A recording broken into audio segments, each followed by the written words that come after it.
એટલા માટે કલિયુગના વિદ્વાનો, કલિયુગના ગુરુગાદી ઉપર બેસનારા, કલિયુગના વ્યાસગાદી ઉપર બેસનારાઓને ફટકાર લગાવતા શિવ પુરાણમાં કહ્યું છે. ભગવાન વ્યાસજીના શબ્દો છે કે આખ્યાન ઉપાસના ધર્મ વક્તારો ધર્મ લોપકા. ધર્મના વક્તાઓ પોતે જ ધર્મનો લોપ કરનારા થશે. ગુરુ અને શિષ્યની પવિત્ર પરંપરા નો લોપ થવા લાગશે. હા હા, આમ દેખાવ ખાતર ગુરુ મંત્ર લેશે, ગુરુના ચરણમાં આમ દેખાવ ખાતર વંદન કરશે, પણ ગુરુનો આદેશ જે હોય, ગુરુનો ઉપદેશ હોય એ પ્રમાણે શિષ્યો નહીં હાલે. આમાં મોટા ભાગની જનતા અત્યારે ગુરુમુખી છે, લ્યો, પણ ક્યાં ગુરુના આદેશનું પાલન? ગુરુ શિષ્યના ક્રમનો લોપ થતો જશે. સંતાનો માતા પિતાની આજ્ઞામાં નહીં રહેનારા એવા થશે. આવી હાલત કલિયુગમાં થઈ જશે. નિમિષારણ્યમાં સુતજી મહારાજની પાસે 88,000 ઋષિ મુનિઓ પોતાનો મત વ્યક્ત કરે છે. ત્યારે અમારા દિલ કાળજા કંપી જાય છે કે આ સંસારનું થશે શું? બાપ, કેવી હાલત સંસારની થશે, કેન્સરગ્રસ્ત જેવી.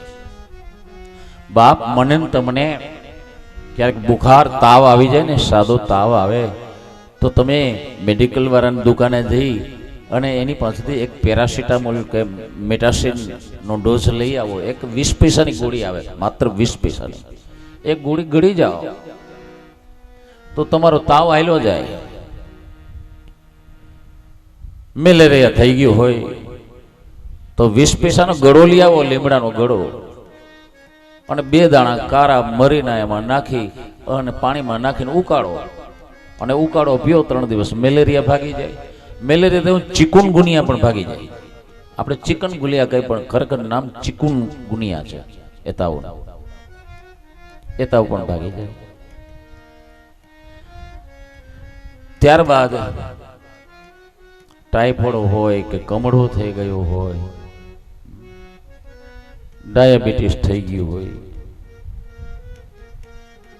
બધા રોગની ટીકડીઓ ઉપલબ્ધ જ છે. બ્લડ પ્રેશર વધી જાય, હાઈ બીપી થઈ જાય, કે બ્લડ પ્રેશર ઘટી જાય, લો બીપી થઈ જાય, એની પણ ટીકડીઓ હાજર છે. ડોક્ટરો એની દવા શોધી ચૂક્યા છે. શીતળાને કાબુમાં લઈ લીધો છે. ઓળી, અછબડા, શીતળા, એની બધી રસીઓ શોધાઈ ચૂકી છે. એટેક માટે બાયપાસ સર્જરી જાણ થઈ જાય અગાઉથી કે લોહીની નળી બ્લોક થઈ ગઈ છે, બાયપાસ સર્જરી ડોક્ટરો કરી આપે. મેડિકલ સાયન્સને ધન્યવાદ છે. ડોક્ટરો આજના ઋષિ મુનિઓ છે. પરંતુ કેન્સર લાગુ પડે જાય. હજી ઘણા રોગ એવા છે કે મેડિકલ સાયન્સ પાસે એની કોઈ દવા નથી. કેન્સર લાગુ પડી જાય, પહેલું સ્ટેજ, બીજું સ્ટેજ ને ત્રીજું સ્ટેજ આવી જાય, પછી ડોક્ટરોની કોઈ કાર્ય ફાવતી નથી. કિમોથેરાપી આપે પણ એને પણ કાર્ય નથી ફાવતી. કેન્સર એટલે કેન્સર. આ સંસારમાંથી કેન્સર એ વ્યક્તિ.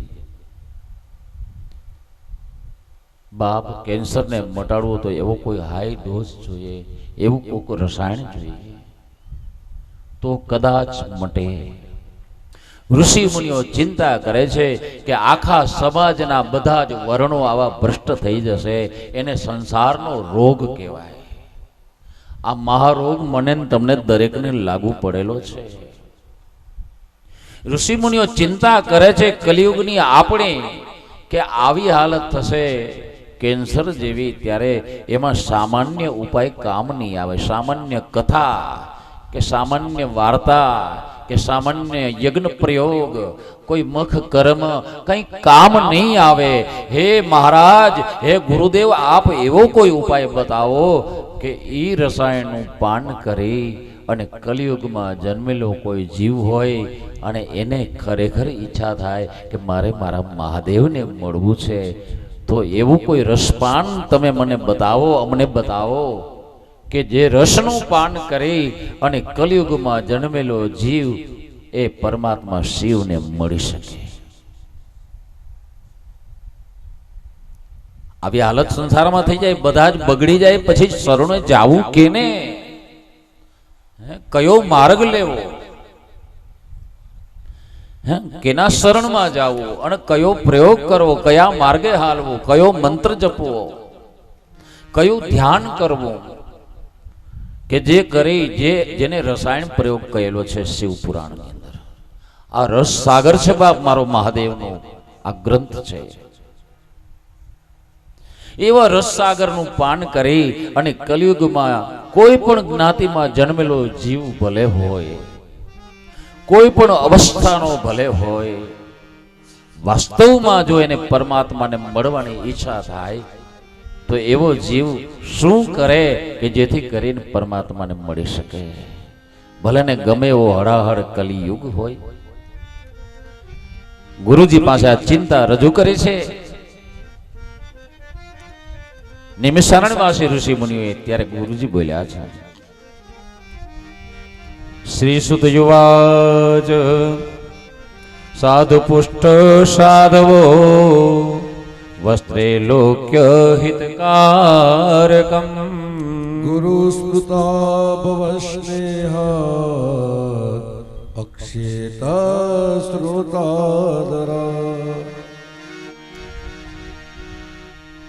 જ્યારે આવી ચિંતા, આપણા માટેની ચિંતા ઋષિ મુનિઓએ જાહેર કરી ત્યારે સદગુરુના મુખમાંથી શબ્દ નીકળ્યો છે.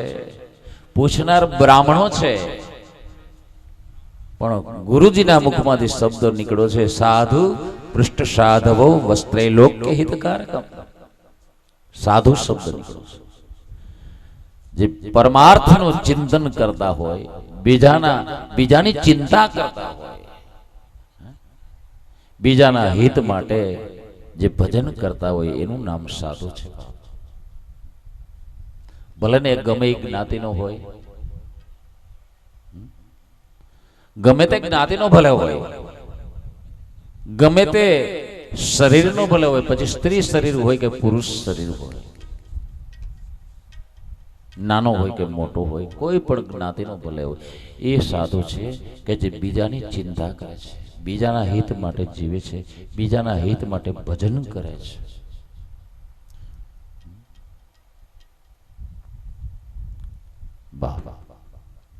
સુતજી મહારાજ કે સાધુ પુષ્ટમ સાધવ વસ્ત્રૈલોક્ય હિતકારક. ત્રિલોકની અંદર રહેલા જીવોની ચિંતા કરનારા તમે બધા સાધુ પદને યોગ્ય છો. સાધુ પૃષ્ઠ સાધવ વસ્ત્રૈલોક્ય હિતકારક. ગુરુમ સ્મૃતવા, મારા સદગુરુનું સ્મરણ કરી અને ભવ સ્નેહાદ વક્ષયે તત્સૃણુતાદરા.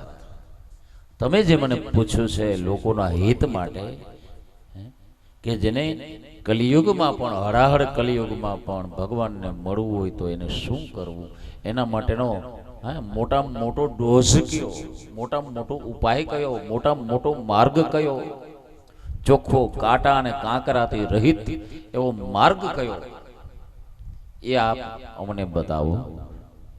આવી તમે ચિંતા કરે છે લોકોની, એટલા માટે તમે સાધુ પદને યોગ્ય છો. તો હું મારા ગુરુજીનું સ્મરણ કરી અને તમને બતાવું છું કે એ સાધન કયું છે, એ માર્ગ કયો છે, એ દવાનો ડોઝ, હાઈ ડોઝ કયો છે. કારણ કે સાધારણ મેટાસીને આમાં કામ ના આવે, સાધારણ દવા કામ ના આવે, સાધારણ પ્રયોગ કામ ના આવે, સાધારણ યજ્ઞ કામ ના આવે, એવો મોટો પ્રયોગ સંતોની દ્રષ્ટિમાં, વિદ્વાનોની દ્રષ્ટિમાં, શાસ્ત્રકારોની દ્રષ્ટિમાં, એ હું તમને બતાવું છું. અને એ મહાડોજ છે, એ મહારસ છે, એ શિવ રસ છે. સુધજી મહારાજ બતાવે છે એ શિવ રસ છે, શિવ કથા રસ. તું શિવ રસ પી લેને, તારો જન્મ સફળ થઈ જાય, તારો શિવ રસ પીલે તારો જન્મ સફળ થઈ જાય. તો શિવ રસ પીલે ને તારો જન્મ સફળ થઈ જાય. એ તો શિવ રસ પીલે તારો જન્મ સફળ થઈ જાય. આય તો શિવ ગુણ ગાઈ લે ને તારા જન્મ મરણ ટળી જાય. તો શિવ ગુણ ગાઈ લે ને તારા જન્મ મરણ ટળી જાય. આય તો શિવ રસ પી લે ને તારો જન્મ સફળ થઈ જાય. એ તો શિવ રસ પીલે તારો જન્મ સફળ થઈ જાય. એ ઉપાય, એ પ્રયોગ, એ રસાયણ તે શિવ કથા રસ છે. હે ઋષિઓ, શુદ્ધજી કહે છે તસ્યાધ્યન માત્રેણ પુરાણસ્ય દ્વિજોત્તમઃ સર્વોત્તમસ્ય સેવસ્ય તે યાસ્યન્તિ સદ્ગતિમ. તસ્યા અધ્યયન માત્રેણ શિવ કથા નું માત્ર અધ્યયન કરવાથી એટલે કે વાંચવાથી અથવા તો સાંભળવાથી તસ્યા અધ્યયન માત્રેણ પુરાણસ્ય દ્વિજોત્તમઃ જે પુરાણનું પાન કરવાથી એ પુરાણને સાંભળવાથી પુરાણસ્ય દ્વિજોત્તમઃ દ્વિજોમાં દ્વિજ એટલે કોણ? દ્વિજ એટલે બ્રાહ્મણ, ક્ષત્રિય અને વૈશ્ય. આ ત્રિવર્ણ ત્રિવર્ગ એમાં જે ઉત્તમ જેનું મન પરમાર્થમાં રમતું એને ઉત્તમ કહેલું છે. એમાં જે ઉત્તમ દ્વિજોત્તમ પુરાણસ્ય દ્વિજોત્તમ સર્વોત્તમસ્ય સેવસ્ય તે યાસ્યમ તેષુ સદ્ગતિમ. એવો કોઈ જીવ હે દ્વિજોત્તમ જો શિવ કથા રસનું પાન કરે ને બાપ તો આ ધરતી ઉપર જ કોઈ પણ યુગ ભલે હોય ભગવાન શિવને જોઈ શકે છે. પોતાના આત્માના જોઈ શકે છે, એને મળી શકે છે. મહાદેવની હારે આજે પણ વાતચીત કરી શકે છે એવી આ શિવ કથા છે બાપ. આજે પણ ભગવાનનું જે દિવ્ય સ્વરૂપ છે એની સાથે સંગોષ્ઠી કરી શકે એ શિવ કથા. હે મુનિઓ, જ્યાં સુધી કાનની અંદર શિવ કથા રસના શબ્દો નથી ગયા ને જ્યાં સુધી આ સંસારની અંદર શિવ કથાનો રસ પ્રખ્યાત નથી થયો ત્યાં સુધી તાવત કલી મહોત્પાતા સંચરિષ્યન્તિ નિર્ભયા યાવત શિવ પુરાણમ હિ નોદેશ્યતિ જગત્યઃ. તાવત કલી મોહત્પાતા સંચરિષ્યન્તિ નિર્ભયા યાવત શિવ પુરાણમ હિ નોદેશ્યતિ જગત્યઃ. જ્યાં સુધી મારા તમારા ઘરની અંદર શિવ કથા રસનો ઉચ્ચાર નથી થતો, જ્યાં સુધી મારા તમારા આ ઘરની અંદર, આ શરીરની અંદર, આ ઘટની અંદર શિવ કથાનો પ્રવેશ નથી થતો, જ્યાં સુધી આ સંસારની અંદર શિવ રસનો પ્રચાર નથી થતો સાચા અર્થમાં વાસ્તવિક સ્વરૂપમાં, ત્યાં સુધી તાવત કલી મહોત્પાતા ત્યાં સુધી કલિયુગના મહાપાતક છે એ સર્વત્ર વિવાદ કરશે. જ્યાં સુધી શિવ મહાપુરાણ આ જગતમાં ઉદય નહીં પામે ત્યાં સુધી બધા શાસ્ત્રો વિવાદ કરશે. જ્યાં સુધી શિવ મહાપુરાણ નથી સમજાયું ત્યાં સુધી બધા વિદ્વાનો વિવાદ કરશે.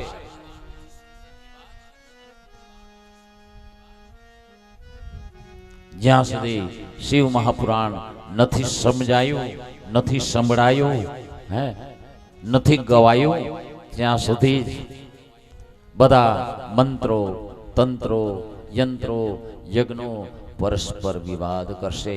સંપ્રદાયો પરસ્પર વિવાદ કરશે. નથી સમજાયું એટલે જ ઘણા શિવ નામ નથી લેતા. દરજીની દુકાને કપડું સીવડાવવા જાય તો કપડું સીવડાવવું ન બોલે, એને બદલે બોલે કપડું ઘડાવી દો. કોઈને પૂછ્યું કે તમે આ કપડું ઘડી દો એમ કેમ પૂછ્યું? થાય કે એ પહેલાના દરજીને એમ કહું ને કપડું સીવડાવું તો એમાં શિવ નામ આવી જાય. લે, શિવજીએ તારું બગાડ્યું હું. કારણ કે સાચી વસ્તુ નથી સમજ્યા. સાચી વસ્તુ નથી સમજ્યા એના કારણે એ લોકો એમ બોલે છે. જ્યાં સુધી આ જગતમાં શિવ કથા રસનો પ્રચાર પ્રસાર અને આ ઘટની અંદર શિવ કથાનો પ્રવેશ નહીં થશે ત્યાં સુધી આ વિવાદ ચાલુ જ રહેવાના છે.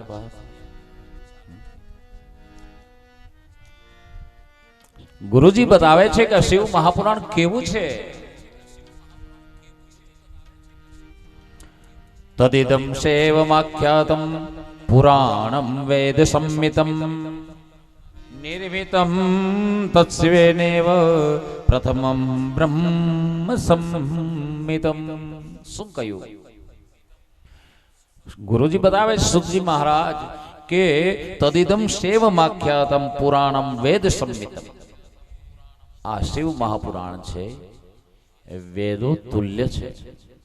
વેદ સંમિતમ નિર્મિતમ તત્શિવેને એવં પ્રથમમ બ્રહ્મ સંમિતમ. બાબા, શિવ મહાપુરાણ પોતે વાંગમય સ્વરૂપ છે મારા મહાદેવનું અને બ્રહ્મ જેવું છે. શિવ મહાપુરાણની કથા સાંભળવાથી પહેલી પ્રથમ ફાયદો થાય કયો? કથા ભગવાન શિવની એકાગ્રતા પૂર્વક સાંભળવાથી પહેલી પ્રથમ પ્રારંભમાં તમને મને શું ફાયદો થાય એની વાત કહેતા સુખજી મહારાજ કહે છે. પુષ્ટિ માર્ગમાં શબ્દ પ્રખ્યાત છે કયો? બ્રહ્મ સંબંધ. સાંભળ્યો છે તમે શબ્દ બ્રહ્મ સંબંધ? મહારાજ શ્રીજી આપે છે. જીવનો સંબંધ ભગવાન સાથે જોડી આપે એ પ્રકારની જે દીક્ષા છે એ દીક્ષાનું નામ છે બ્રહ્મ સંબંધ. બ્રહ્મ સંબંધ એટલે કે ગુરુ દીક્ષા. જે બ્રહ્મની સાથે સંબંધ જોડી દે છે એનું નામ બ્રહ્મ સંબંધ. તો શિવ મહાપુરાણનો પહેલો ફાયદો કયો છે? સુતજી મહારાજ કહે છે, ગુરુજી બતાવે છે, ભગવાન વ્યાસજી લખે છે. બીજા અધ્યાયના 48મા શ્લોકની અંદર શિવ મહાપુરાણની કથાના પહેલી સંહિતાના બીજા અધ્યાયના 48મા શ્લોકની અંદર આ શબ્દો લખેલા છે. જે તમારી પાસે પહોંચાડી રહ્યો છું એ મારું કાંઈ નથી, ભગવાન વ્યાસજીનું છે. ભગવાન કહે છે કે તદિદમ સેવમાખ્યાતમ પુરાણમ વેદ સંમિતમ નિમિત્તં તસ્શિવેનેવ પ્રથમં બ્રહ્મ સંમિતમ.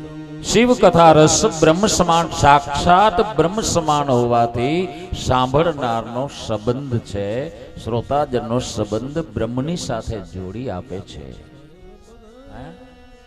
પહેલો ફાયદો કયો?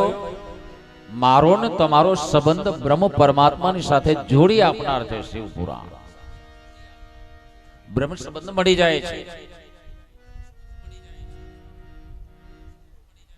પ્રથમમ બ્રહ્મ સંમિતમ. બ્રહ્મ સંબંધ મળ્યું છે એના લક્ષણો ક્યાં?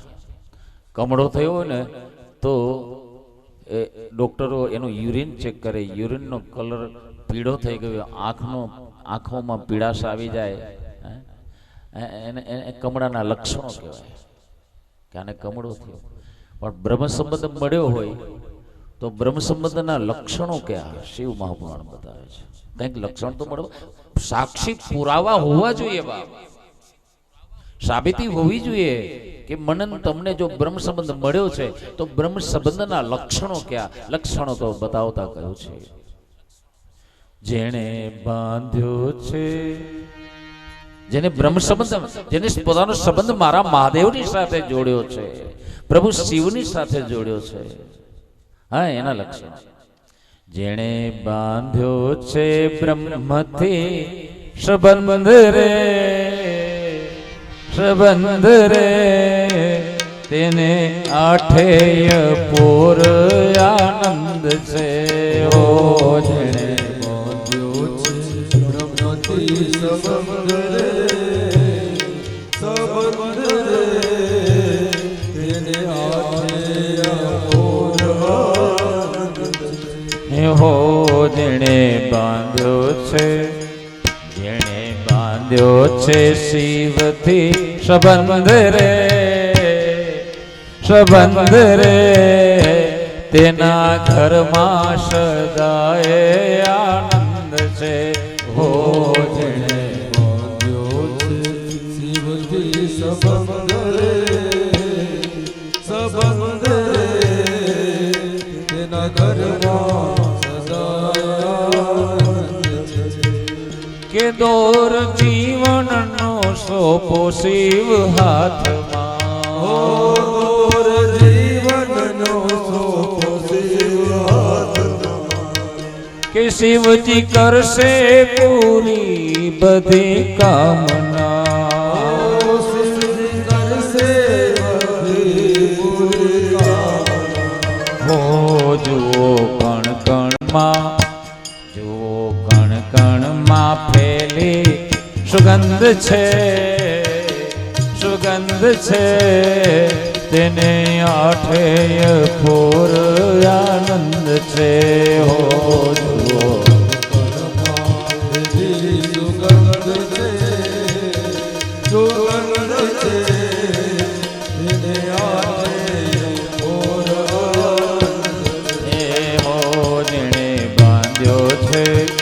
જેણે બાંધ્યો છે શિવથી સંબંધ રે, સંબંધ રે, તેને આઠેય પૂર આનંદ છે.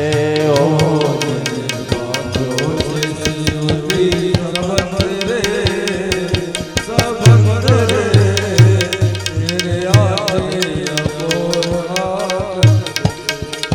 કે શિવ આરાધના રોજ કરતા રહો,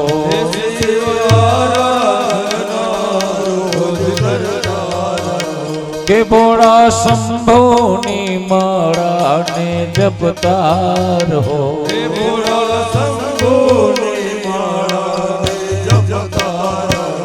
કે મહાભાગ્ય કે મહાભાગ્ય કે તારો આ સંબંધ છે, સંબંધ છે, તેને આઠેય પૂર આનંદ છે. ઓ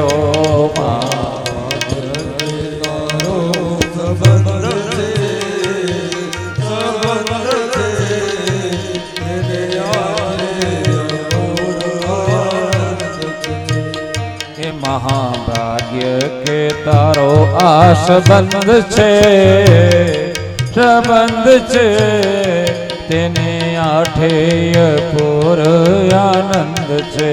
હો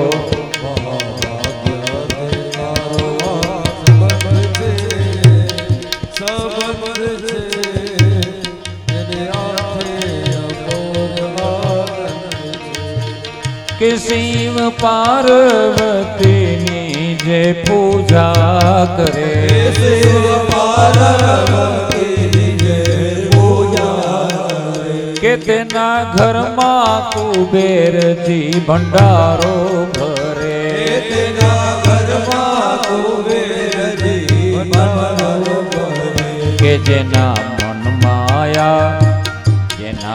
મનમાં આ મંત્ર બુલંદ છે, બુલંદ છે, તેના ઘરમાં સદાય આનંદ છે. ઓ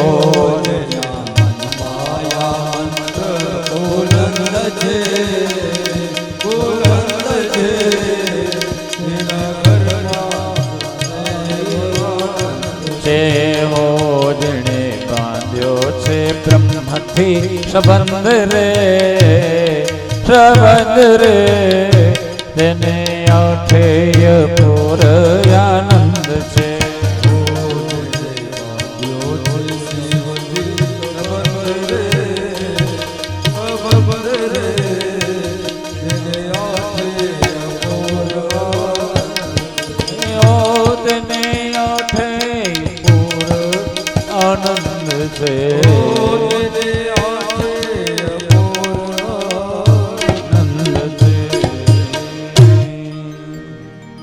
બાપ, આ પહેલો ફાયદો છે. શિવ કથાનું શ્રવણ કરવાથી પહેલો ફાયદો એ થાય છે કે આ જીવનો શિવ સાથે સંબંધ બની જાય છે, નાતો બતાઈ જાય છે, મતલબ કે સગાઈ થઈ જાય છે, જીવનો શિવ સાથે વ્યભિચાર થઈ જાય છે, સગાઈ થઈ જાય છે. લગ્ન તો પછી થાય, સગાઈ પછી થોડો સમય ગયા પછી લગ્ન કરવાના હોય છે. જ્યારે એ પ્રકારની સગાઈ પરમાત્મા શિવ સાથે થઈ જાય, એની હારે આ આત્મા જોડાઈ જાય, એ માર્ગમાં આગળ વધે, ભજન કરે ને પછી એવા જીવના લગ્ન શિવ સાથે થાય છે.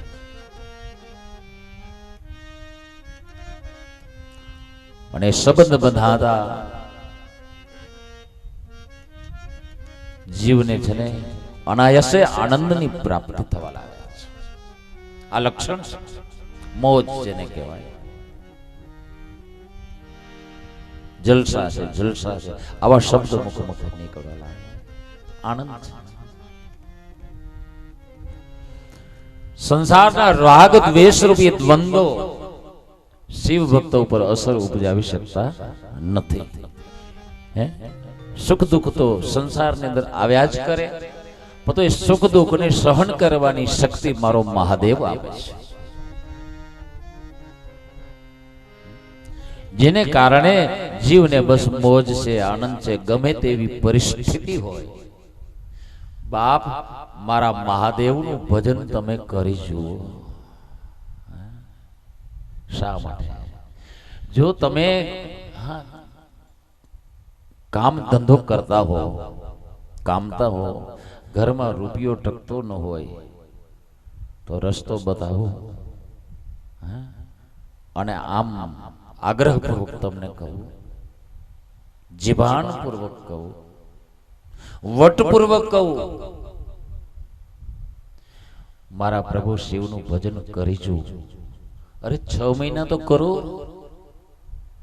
6 મહિના ભજન કરો, અને તમારા ઘરમાં જો રીધિ સિદ્ધિ ન વધે તો ભાડથર મારું ગામ, ધીરુભાઈ તન્ના મારું નામ, મારું માથું ને તમારો જોડો.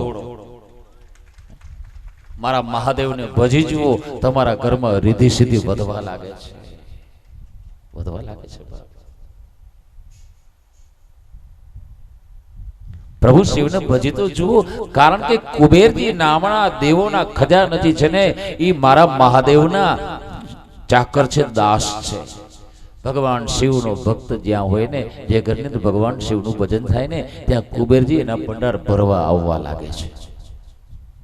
શિવજીના ભક્તને એ વિતની ધનની ઉપાધિ કરવી પડતી નથી. ભગવતી મહાલક્ષ્મી છે ને, એ ભગવાન શિવના પરમ ભક્ત છે. એની ખાસ કથા હું તમને કહીશ, લક્ષ્મીજીની. બાપ, મારા મહાદેવ નું જે કોઈ ભજન કરે ને, એને ઘેર લક્ષ્મીજી દીકરીનું સ્વરૂપ ધારણ કરીને આવી જાય છે. મારા પ્રભુને ભજી તો જુઓ, એનું ભજન કરી તો જુઓ. આમ જેને બાંધ્યો છે શિવથી સંબંધ રે, એને આઠેય પૂરા આનંદ છે. જીવનો જ્યારે સંબંધ બંધાઈ જાય, જીવ જ્યારે ભગવાન શિવનું ભજન કરવા લાગે ત્યારે બીજો ફાયદો કયો થાય? જો આ શરીર બેઠું છે તમારી સામે, બ્રાહ્મણનું નથી, લોહાણાનું છે. હા, અમે અમારી જ્ઞાતિ ફાયદાનો બહુ વિચાર કરી કે ફાયદો શું થાય. એટલે એ ફાયદાનો મેં વિચાર કર્યો તો મને એમ થયું કે આમાં ફાયદો શું થાય? બીજો ફાયદો એ થાય, બીજો ફાયદો ધ્યાન રાખજો, ધ્યાન દેજો. જો આપણા સંસારની તો કેટલા બધા સંપ્રદાયો છે. આપણા ધર્મની, હિન્દુ ધર્મની, સનાતન ધર્મની કેટલા બધા પેટા ફાટાઓ કોઈ પાર વગર. માન આપણે કથા સાંભળીને રસ્તે ચડ્યા હોય ને વળી કોક ઘૂટકે આ માળા કરે થાય, હું તિલક કથા 53 થયા ને જપ માળાના નાકા ગયા ને તુલસી દેખે તે તોડે પાન અને પાણી દીખી કરે સ્નાન. કોઈ એવું કહેવારું ભૂટકી જાય, કોઈ માળા કરતા જોઈએ આ માળા કરે તે શું થાય? અંદરની માળા કરો, અંદરની. આમ કે કોઈ ઠાકોરજીનું કૃષ્ણનું નામ લેતા કૃષ્ણથી શું થાય? અને એ પોતે જેલમાં જઈને તમને શું છોડાવી શકે? રામનું ભજન કરો, રામનું. રામવાળા વળી એમ કહે, કૃષ્ણને કહે, કૃષ્ણ શું કરે? કૃષ્ણવાળા એમ કે રામથી શું થાય? રામ અને કૃષ્ણવાળા એમ કે મહાદેવનું ભજન, એ તો મહાણિયા દેવ છે, એનું ભજન કરીને શું થાય? માન આપણે પાટે ચડી ત્યાંથી વળી પાછા ઉતરી જઈએ. કથા સાંભળીને આપણી પણ એક વિશેષતા છે, મારી ને તમારી બધીની. કહી દઉં કઈ વિશેષતા છે? કથા સાંભળીને આપણે હવા ભરીએ. માની લ્યો એક આપણે મોટરસાયકલ લઈને જતા હોય, મોટરસાયકલ લઈને જતા જતા આગળ જતા 5-25 કિલોમીટર આવેલા પછી એમાં અકસ્માતે ક્યારેક પંચર થઈ જાય. પંક્ચર થઈ જાય એટલે આપણે શું કરીએ? ગેરેજ વાળાને ત્યાં જઈએ, પંક્ચર વાળાને ત્યાં કહીએ, એને મોટરસાયકલ ભાઈ તું આનું પંચર હાંધી દે. પંક્ચર વાળો એ ટાયર ને ખોલે, એમાંથી ટ્યુબ બહાર કાઢે. હા, એમાં જ્યાં છેદ થયો હોય, કાંટો વાગ્યો હોય ત્યાં એ ઘસી અને થીગડી મારી દે ટ્યુબને, અને પછી એ ટ્યુબ ફિટ કરી અને હવા ભરી દે, કહી દે કે આ પંચર હતું, મેં હાંધી દીધું છે, જાઓ.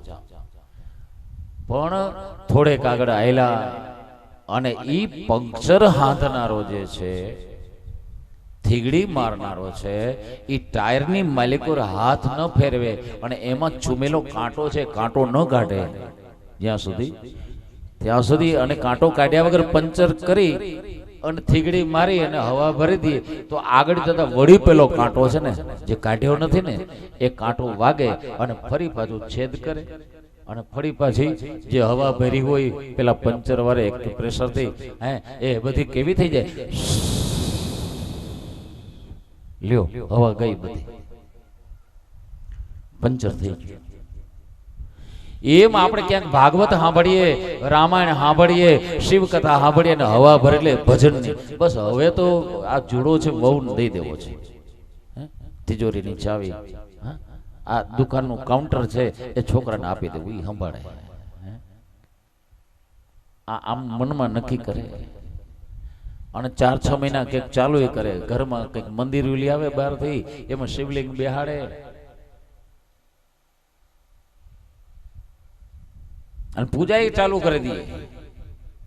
મારી નજરમાં તો એવા ઘણા છે કે જેને કથા સાંભળીને ચાલુ થયા હોય, પણ 2-5 મહિના થાય રિપોર્ટ આવે, ઓલા ભાઈએ તો બધું મૂકી દીધું, શિવલિંગ એમને ધૂળ ચડી ગઈ ઘરમાં. માલિક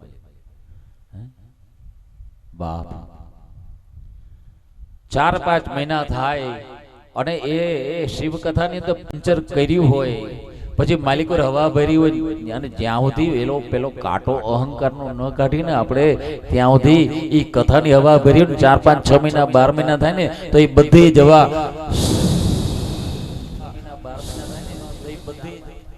હવા બધી નીકળી જાય.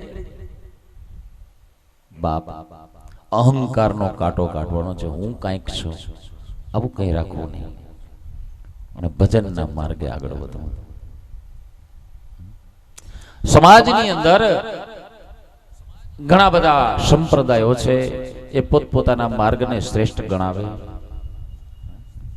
શિવ મહાપુરાણ કોઈ પણ સંપ્રદાયનો વિરોધી નથી, બધું માન્ય છે. પણ એ શાસ્ત્રો કોઈ એમ કહે કે આ શ્રેષ્ઠ છે, પેલો કે યજ્ઞ શ્રેષ્ઠ છે, પેલો કે દાન શ્રેષ્ઠ, પેલો કે કીડિયારું પૂરવું એ શ્રેષ્ઠ, પેલો કે માછલાઓને ખવડાવવું એ યોગ્ય છે, કોઈ એમ કે ગાયોના ગૌચરે ચરો નાખ્યા હોય એ શ્રેષ્ઠ, કોઈ એમ કે કબૂતરને ચણ નાખો એ શ્રેષ્ઠ, કોઈ એમ કે સાધુ સંતોને જમાડો એ શ્રેષ્ઠ, કોઈ એમ કે બ્રાહ્મણોને જમાડો એ શ્રેષ્ઠ છે, કોઈ કે રામકથા શ્રેષ્ઠ છે, કોઈ કે શિવ કથા શ્રેષ્ઠ છે, કોઈ કે ભાગવત કથા શ્રેષ્ઠ છે, કોઈ કે ગીતાજી શ્રેષ્ઠ, કોઈ કે મહાભારત શ્રેષ્ઠ છે, કોઈ કે ગ્રસ્તાશ્રમ શ્રેષ્ઠ છે, કોઈ કે સંન્યાસાશ્રમ શ્રેષ્ઠ, કોઈ કે વાનપ્રસ્થાશ્રમ શ્રેષ્ઠ, કોઈ કે બ્રહ્મચાર્યાશ્રમ શ્રેષ્ઠ છે. અરે આ શ્રેષ્ઠ, આ લઘુ છે ને આ વિશાળ છે ને આ મોટું છે ને આ નાનું છે ને આ શ્રેષ્ઠ છે ને આ નેષ્ઠ છે, એમાં ને એમાં આપણે કઈ નિર્ણય નથી લઈ શકતા. આના કારણે આપણા 60 વર્ષ વયા જાય છે, પણ નિર્ણાયક તબક્કામાં આપણે નથી પહોંચી શકતા. કરવું છે શું વાસ્તવમાં આપણે નિર્ણાયક નથી બની શકતા. તો શિવ પુરાણનો બીજો ફાયદો એ છે કે જેટલા અનિર્ણાયક તબક્કામાં આપણે રહેલા હોઈએ, વિવાદો જે જગતમાં ઘૂમી રહ્યા છે એ બધા જ વિવાદો જ્યારે શિવ સાથે સંબંધ બંધાય, શિવનું ભજન કરવા લાગે ને ત્યારે આ જીવના જીવનમાંથી વિવાદો વિદાય લઈ લે છે. આ બીજો ફાયદો છે. આપણા શાસ્ત્રોમાં પણ વિવાદ છે, શાસ્ત્રોમાં વિવાદ છે. न्याय शास्त्र कहत है प्रगट ईश्वरवाद,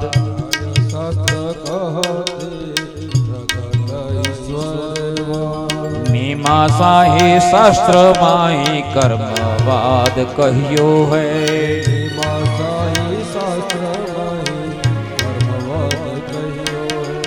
वैशेषिक शास्त्र पुण्य कालवादी है प्रसिद्ध,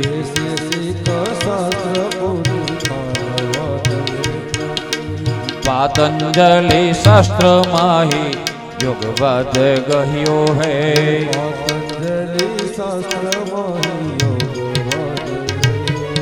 ये सांख्य शास्त्र माही पुण्य प्रकृति पुरुषवाद,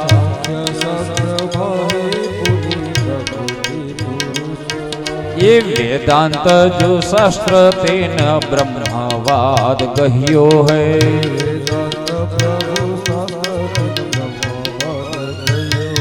ये सुंदर कहत सठ शास्त्र माही भयोवाद,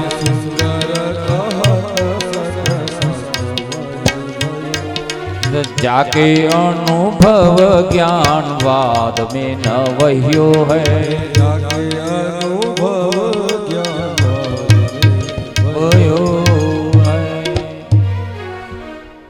શાસ્ત્ર કેટલા? પુરાણ 18, વેદ 4, પણ શાસ્ત્રો કેટલા?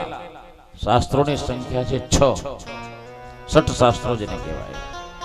એમાં પહેલું શાસ્ત્ર કેવું થાય કે ન્યાય શાસ્ત્ર. ન્યાય શાસ્ત્ર ની અંદર કેવો બોધ છે? ન્યાય શાસ્ત્ર કહત હે પ્રગટ ઈશ્વરવાદ.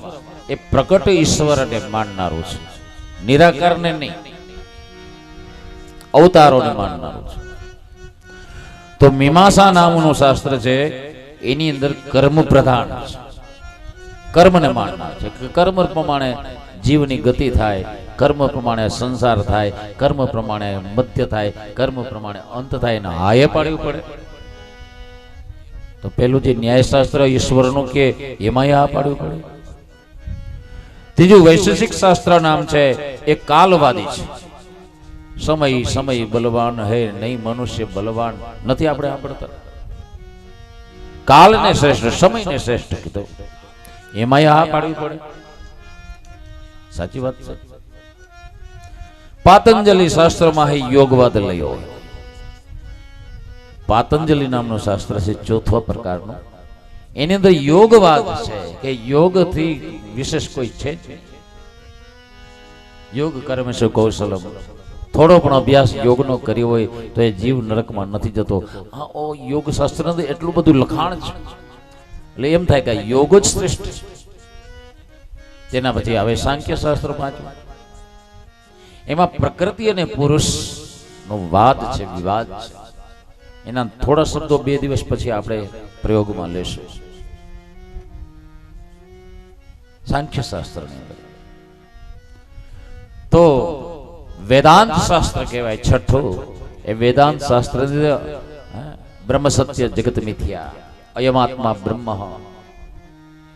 પ્રજ્ઞાનમ બ્રહ્મ તત્વમસી. બ્રહ્મ સત્ય છે, આ જગત બધું ખોટું છે. આ છ શાસ્ત્રને આયે પાડવું પડે, નાયે ના પાડી શકાય, બધું માનવું પડે. તો આમાં કરવું શું? એ વિચારમાં ને વિચારમાં ઘણા જન્મ નીકળી ગયા. આપણે કાંઈ ન કર્યું, આટલી સમજણ આવી છતાં આપણે કંઈ ભજન ન કર્યું, એના કારણે હજી આપણે ભટકીએ છીએ આ સંસારમાં.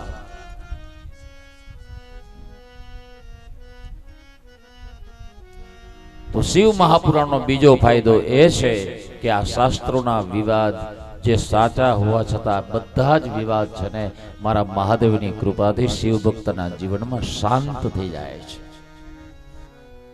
કોઈ વિવાદ બાકી નથી રહેતો, બચતો જ નથી વિવાદ. આ બધા વિવાદો ચાલ્યા જાય છે. આમ શિવ કથાનો મહિમા આગળ હું તમને કહું એની પહેલા કંઈક કરવું જોઈએ. શું આમાંથી ઘણાની હાલત એવી થઈ ગઈ છે,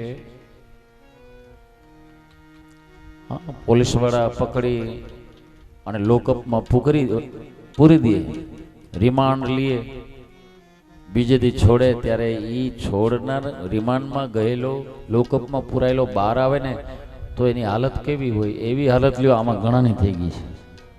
કારણ કે અહીંથી બધું હુજે મને સન્નિવિષ્ટ ચા પાણી માટે, જલપાન કરવા માટે, ફ્રેશ થવા માટે અથવા તો ઠંડુ જે કંઈ હોય એ પાન કરવા માટે 10 મિનિટનો આપણે વિરામ રાખશું. 10 મિનિટ પછી ફરીથી આપણે મળીએ. 10 મિનિટમાં પાછા આવી જઈએ. વાણીનો કાર્યક્રમ આજે સાંજે 9 થી 12 વાગે અહીં રાખેલો છે. સંતવાણીનો કાર્યક્રમ.